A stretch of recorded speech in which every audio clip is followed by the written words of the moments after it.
junk. This time it's different junk.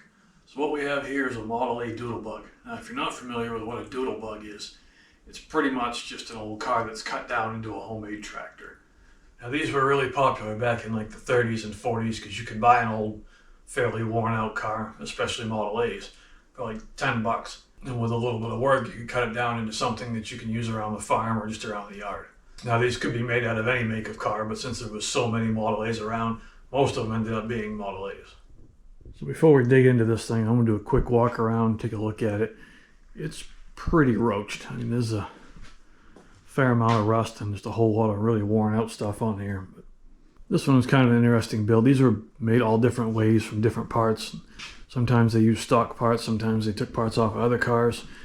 But you can see right here, they knocked the factory frame off probably about half the length, maybe a little bit longer. And sometimes they'll either move the rear end forward or they'll use a different rear end like they did in this case. So this still has the original Model A 4-cylinder engine. It's got the 4-speed, which would have been out of like a AA truck. And then it has this monstrosity of a rear end.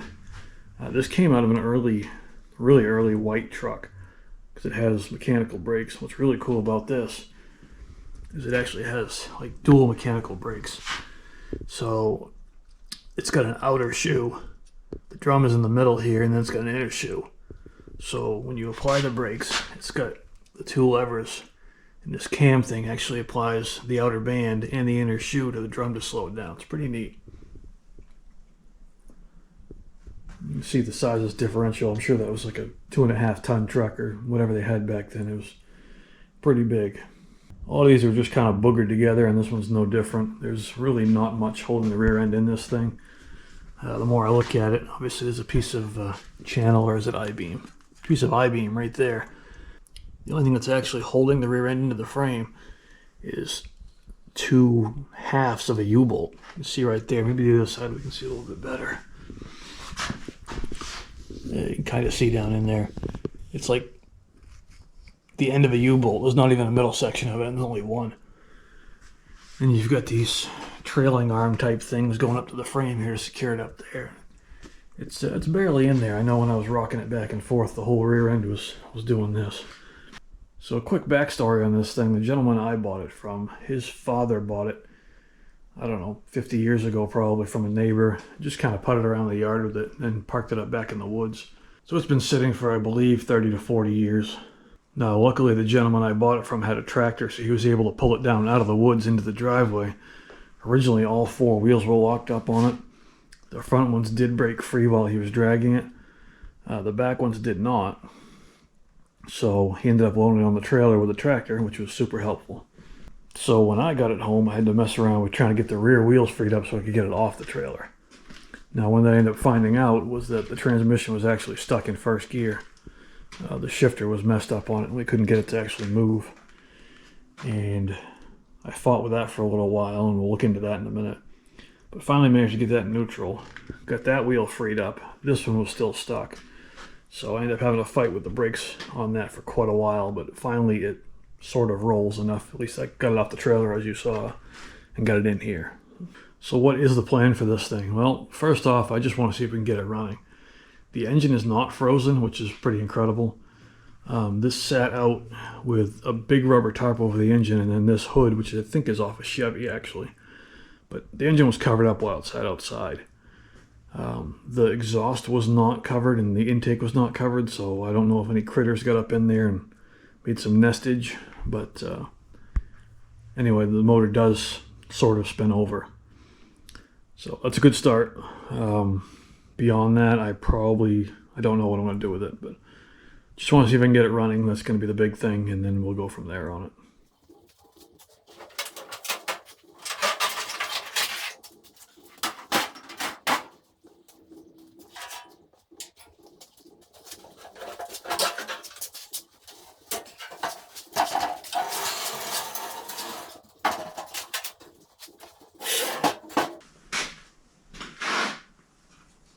So the gentleman's son, the gentleman who I got it from, his son, told me he got the motor to spin over some, so we're going to see if it'll actually go all the way around. And it looks like the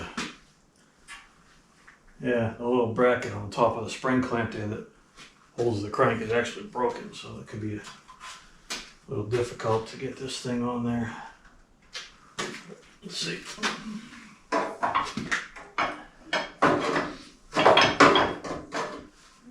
It'll stay in there. I'm sure the nuts broken too, so.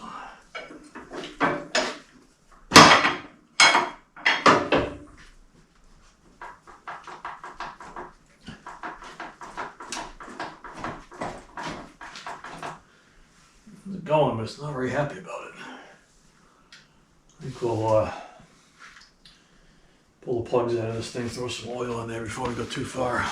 And actually, before I even do that, I want to check the actual oil and see what. Oh, hell, it don't look bad at all. Look at that. I don't even see any water on the bottom of it. Usually, if you get water in it, obviously it's going to be on the bottom of it, but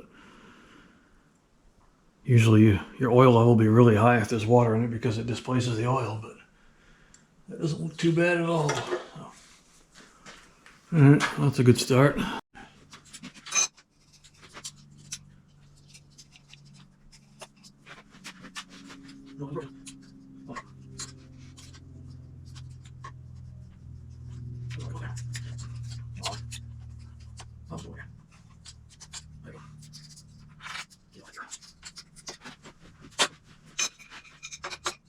Couldn't find my standard adjustable wrench. I'll have to use the metric one. Hopefully it works.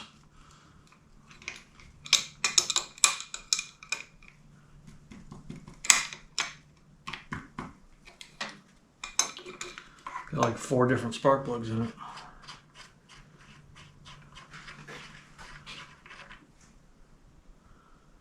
I mean, it's not all rusty.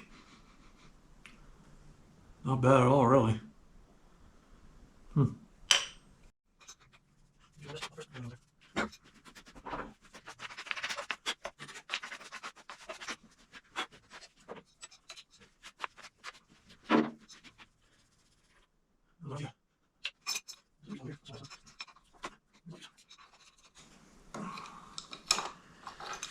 I'm sure one of these things had to have a valve open, so one of these is going to have some moisture in it, I'm sure, because the, like I said, the intake and the exhaust were not plugged off, and there's no carburetor on it, there's no exhaust pipe on it, so I'm sure at least one of these cylinders got some moisture in it.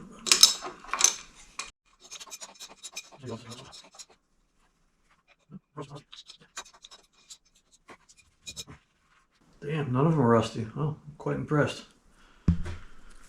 So that's what we got for plugs out of there, and that's really not bad at all. That's in the order they came out. So, there may be hope for this thing yet. I mean, that one's got a lot of crap on it. It's probably burning some oil, I'm sure, but none of them are really, really bad. So. Alright, let's see what we can see down in the holes here. It doesn't look horrible. I'll get you in a little closer. There's a little bit of crap in there, but not this one. I don't know if I can get you down in there. You can see a little bit. Yeah, we got some dangly stuff up in there, but what else we got? Yeah, they're all about the same. I don't see anything real drastic, like it's been full of water or anything. They're all just kind of crappy, so I'll shoot a little oil down in there and we'll see if we can get her to spin over all the way. So while I'm thinking of it, let's take a look at the transmission, because as I mentioned, that's pretty much what it looks like inside there, and it's not great. I had to pry it out of first gear to get it off the trailer.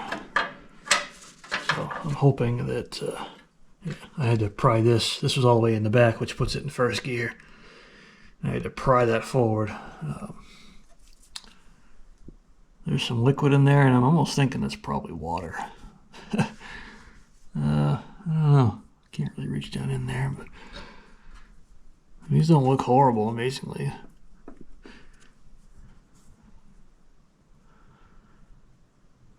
Maybe if I keep hitting this with some penetrating oil, I get these sliding gears to work. Possibly, because they're not moving right. You probably heard while I was pushing it off the trailer the clunking, and that's this tooth, or this gear anyway, catching on that, the cluster gear, because I don't have it fully disengaged. I couldn't get it to go further any forward. So it is catching on that. But not a huge deal. I don't know if...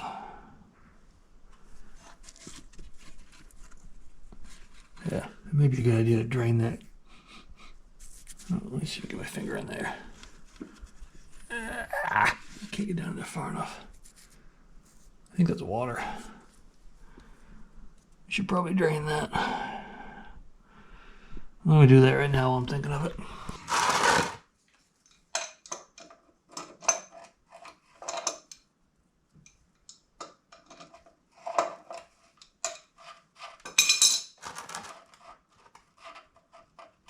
Trick or treat.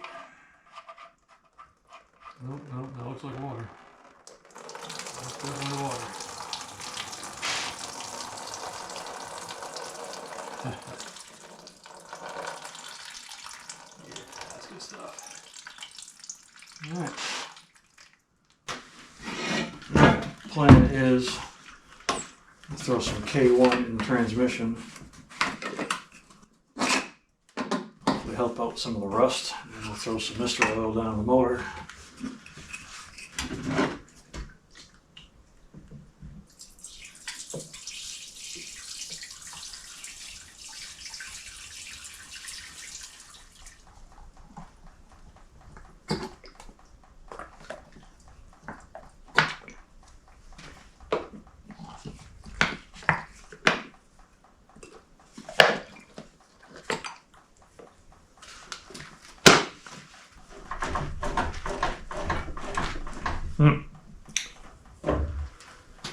He doesn't seem very happy.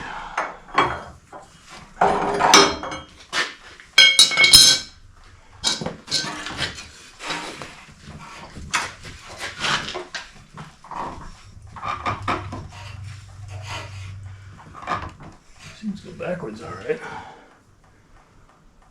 That's weird. Oh, you know what? I bet the cluster gear in the transmission is stuck. So that's your input shaft, and that is in constant mesh with the cluster gear. So if the rust got into the bearings and that's frozen, it's not going to let the motor turn over because this has to turn with that. Even in neutral, this is still stuck to that. So unless I can find a way to push the clutch in and keep it held in, and then try to do that. Maybe I'll do that. Let me I ratchet strap that to the frame up here somewhere, keep it depressed. That will separate those, and that might work, assuming the clutch isn't stuck. So let me dig up a ratchet strap.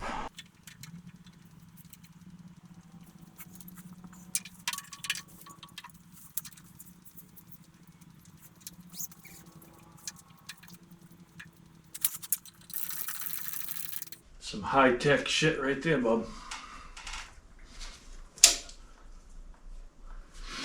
Let's try that.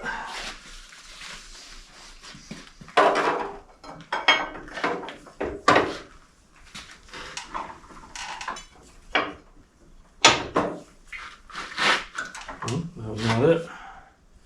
What if it's got some rust in one of the cylinders?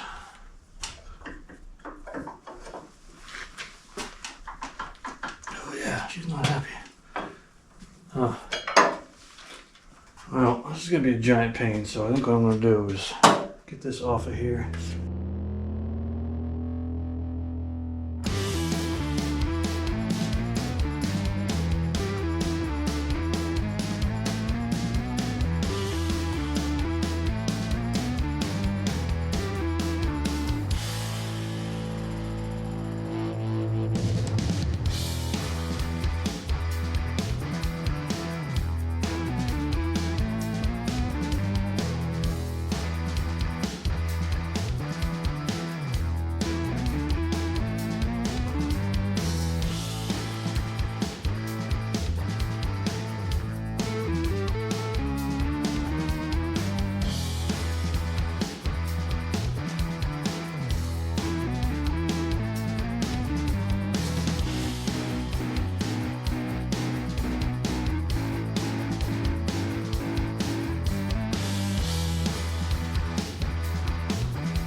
Huh.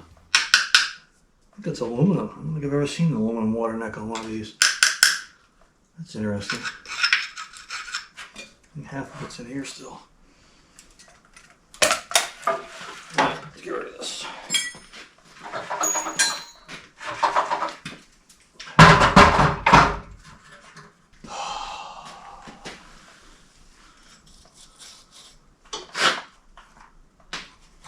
So I just noticed this. This is actually an early 28 frame. You can see the motor mount's actually part of this cross member. The later ones had a little yoky thing with a stud that went down through and bolted through the cross member, but this does not. This is an early one, so should clean up the serial number on the side there. See what that is. Let me find a wire brush.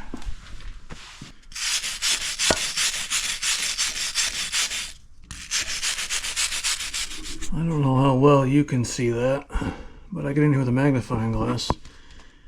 I don't see any numbers on that pad at all.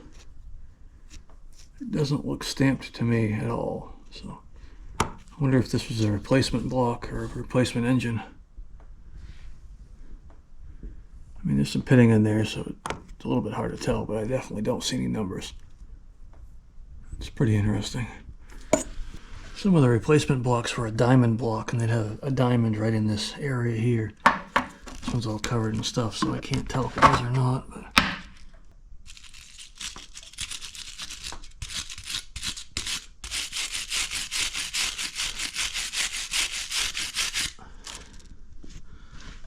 I do not see a diamond there.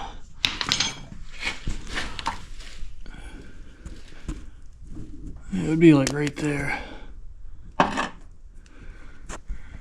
And it's not there. Huh. Alright, let's get back to the real matter at hand here and try to get this thing turned over a little better.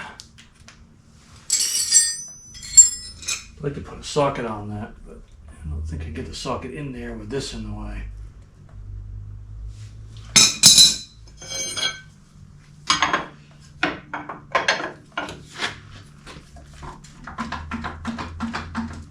Oh, you know what?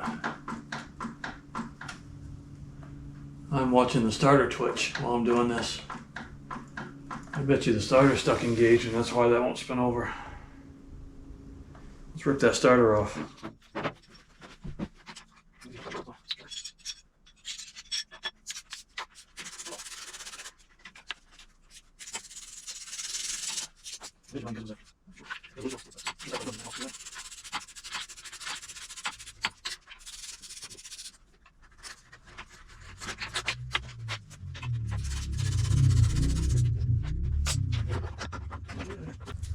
What do we got? Oh, that's definitely stuck. At least the Bendix is anyway, and that has definitely been repaired because that's all breezed on there, but doesn't feel too bad. If we get the gear freed up, it may actually work.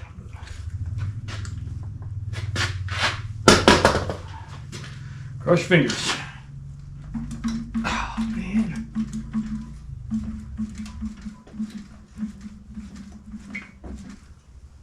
What if it's just crap in one of the cylinders? Because it is kind of going. There are some stuck valves. I bet that's what it is. But there's valves that are stuck. Which means they're probably stuck up now.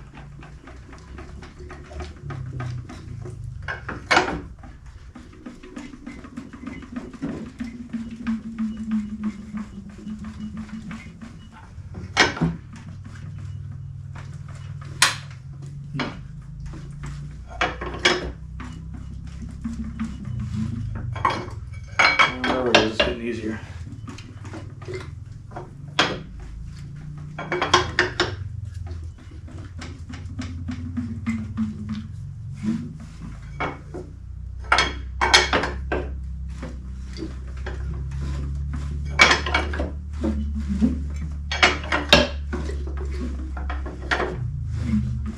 Well, we either fixed it or we broke it. So it turns over now anyway.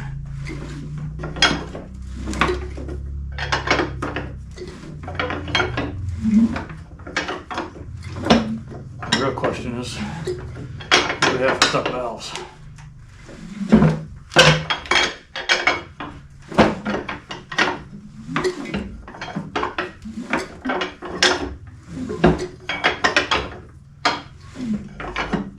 That's not bad at all.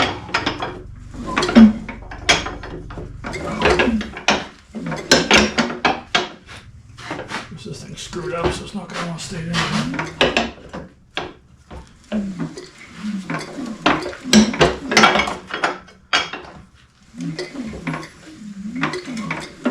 That's nice now.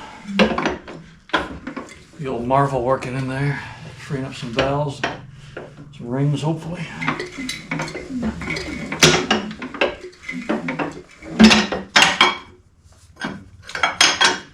It's gonna be a pain in the ass. I have to get that started working.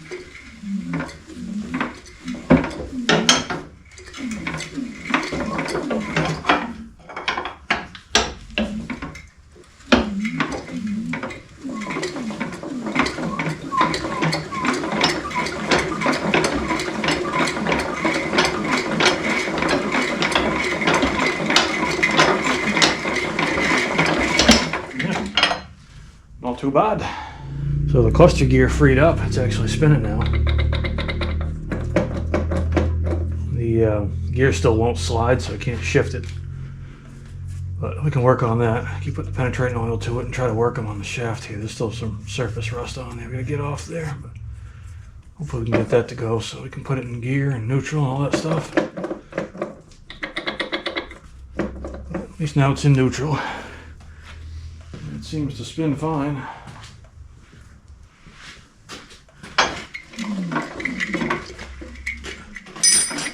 Cluster gear spinning, is it? Yeah, nice. A little kerosene do its job in there. I like it. Alright, it's a good start. So the last thing I'm probably going to do today is I want to check, make sure all the valves are actually opening and closing.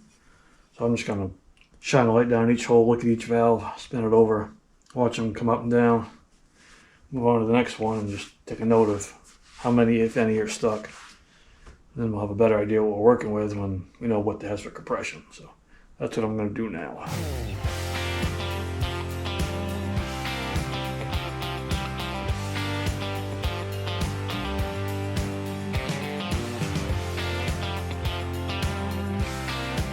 So I was doing some thinking last night, and yes, I do occasionally use my brain, although it may not seem like it. Seldom happens when I'm buying stuff, but usually afterwards. Anyway, I think because of all the debris and grit and rust and stuff that's in the cylinders, or at least in the combustion chambers, it's going to be best to pull the exhaust and intake manifold off, and probably pull the side cover off and just kind of have a look in there. I want to clean out, there's probably some rust in the ports, and I want to clean that out of there so it doesn't get sucked into the motor.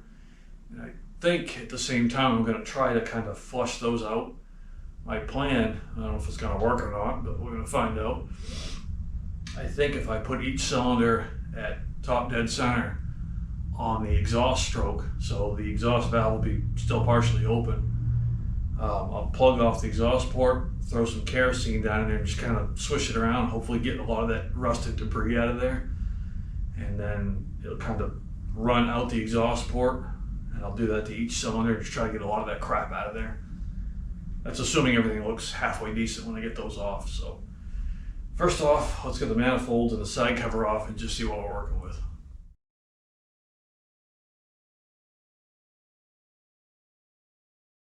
Alright, moment of truth. Ooh, there was a whole lot of mystery oil stuck in that manifold because it is all over the place on the floor there. But get these off of here and see. Oh yeah. You can see that, how much crap is in there. So, of course, it's all in the exhaust. I guess it wouldn't have gotten sucked in there, but either way, it'd be good to get it out of there. You see how much junk is in there, especially these two metal exhaust ones. Those are really full of stuff. Actually, all the exhaust ones are. The intake isn't bad, surprisingly, which is nice, but I'm going to dig all of this crap out, and then we'll try to flush it out.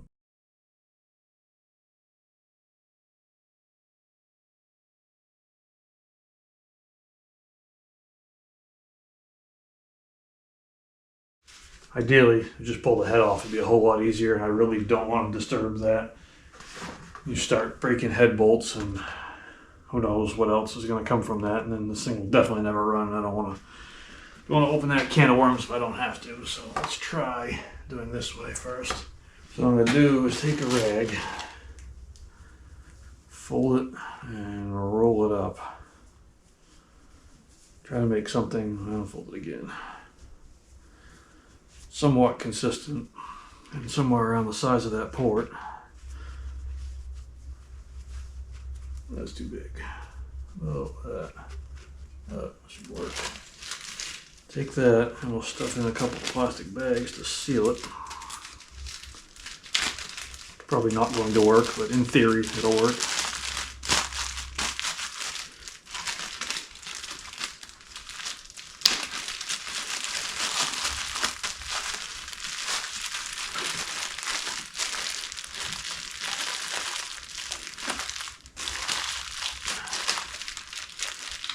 That should hopefully kind of hold the kerosene in there at least for a little bit. The plan is bring this thing up on top dead center on the exhaust stroke. I thought the exhaust valve would have been open a little bit longer on the upstroke, but it's almost closed with the thing like 3/4 of the way up.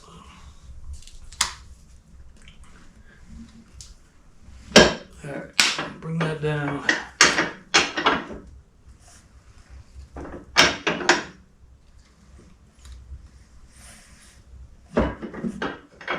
So the exhaust valve is still kind of open.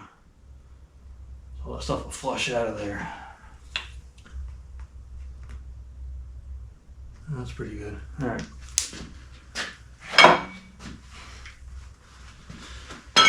And the next thing is I want to get this thing set up so I can kind of shake it around.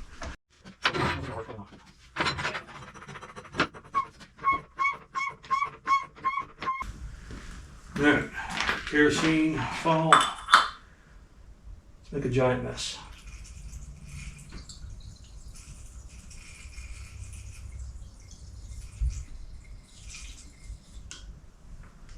It's leaking out the intake, so obviously the valve doesn't seal real well.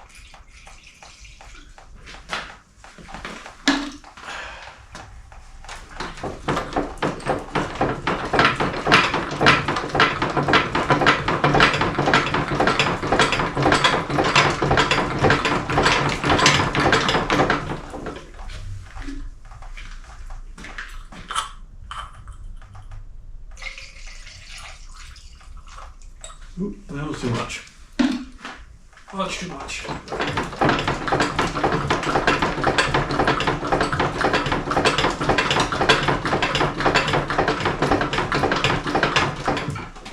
Alright, now let's make it a giant mess.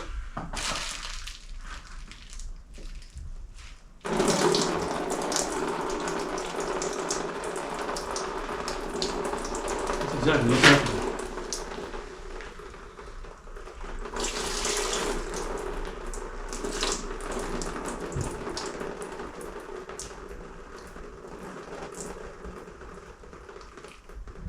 Alright. I think that could have gone worse, I think.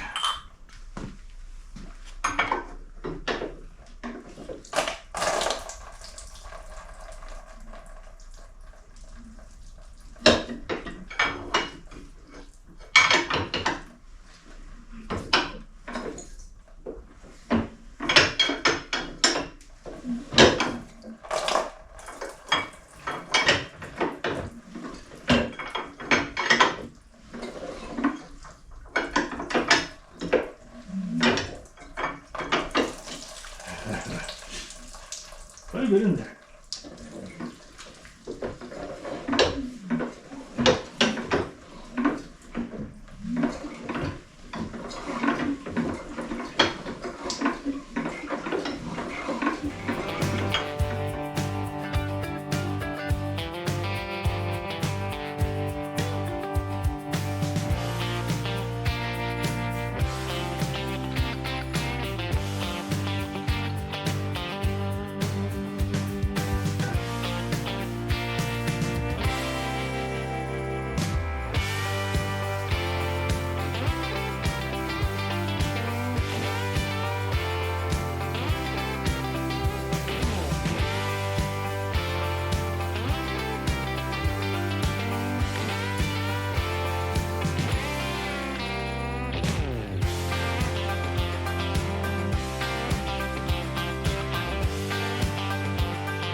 Alright, so we got it somewhat flushed out. It's certainly better than it was. There's still some crap in there, but I think it'll be alright. I did notice something in the meantime though, and you may have heard it when I was turning this over earlier. There's a clunking noise. I'll see if I can get to do it. See if I can find the spot.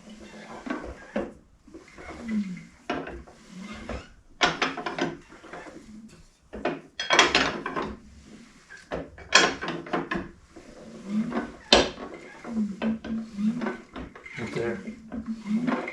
Hear that kind of clunking noise in there?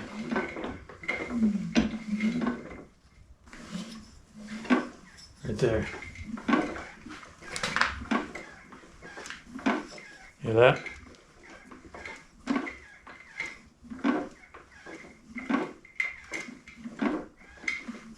I thought initially it might have been a loose rod or something.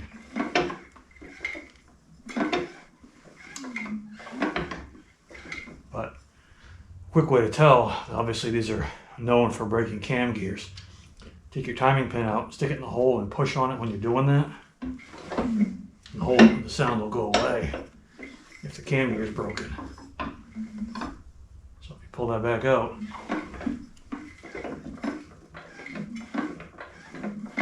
right there, clunk, clunk, push that in. Now it's not doing it, so something up with that cam gear. So I do want to pull the side cover still, but first I'm going to pull that cam cover off and just have a look at the gear and see if maybe we're going to have to replace that.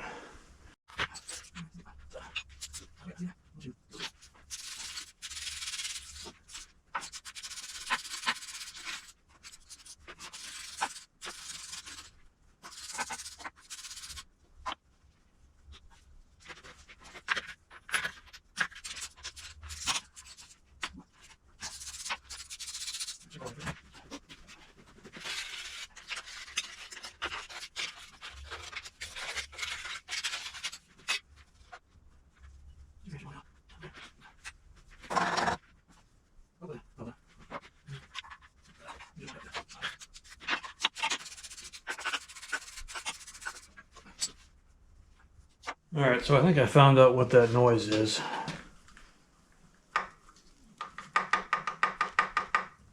Now I'm not sure if the gear is just worn and that's play between the cam gear and the crank gear, or if the hub is actually broken, because these are like a plastic, I think are phenolic they call them.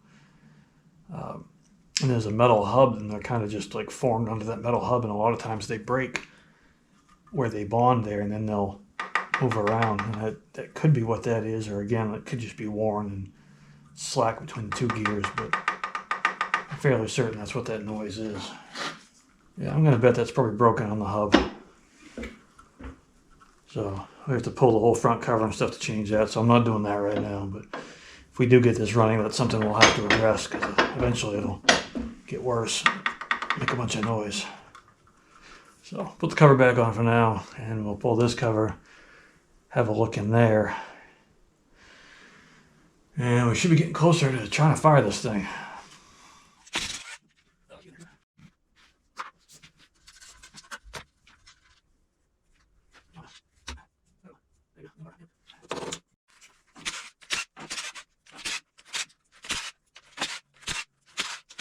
Alright, let's see what's hiding behind here.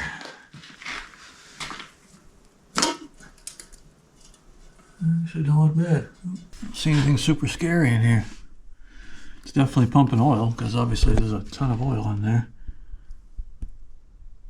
I'll get in here with some rags and clean all that crap out. But it doesn't look all that bad. Alright, so I got the valve cavity fairly well cleaned out. I don't see anything really issue-wise going on in there. So what I want to do now is I'm going to spin it over by hand a little bit. And I know I covered it in some of the other videos, but I'll touch on it right now. The oiling system in these, they're not a pressurized system. It's essentially a lift pump. So it just picks up oil and spills it into this cavity. And from here, it gravity feeds down into everything else. So if it's pumping, which it should be because the oil doesn't look that bad, it'll just fill this cavity and it'll just spill on the floor. So I'm gonna find the hand crank here and I'm gonna spin it over a little bit and just make sure it is lifting oil up all right. I think it is.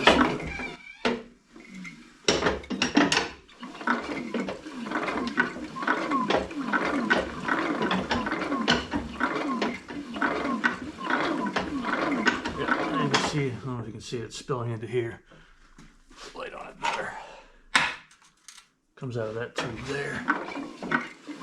Start filling that.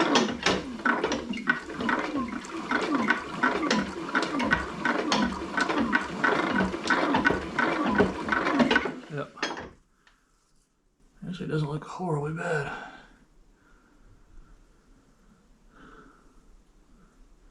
So when the side cover's on, it fills that, which spills over into the rest of this.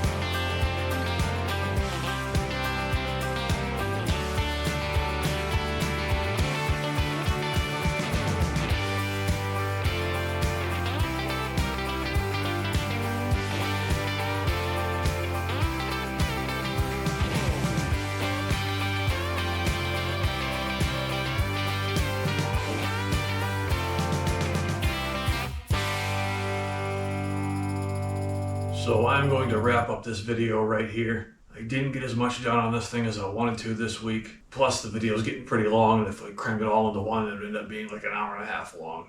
I know you don't want to sit through that. So I'm going to make this a two-part thing. Hopefully I'll have the second part out for next Saturday. I'm going to pick right up where we left off on this, try to get an ignition system going on it, put the carburetor on it, hopefully get that starter working, dump the oil out of it, get the rest of the engine back together, and maybe get this thing fired up. So make sure you come on back to check out that video so you can see how this thing ends up. As always, thank you for watching, and I will catch you on the next one.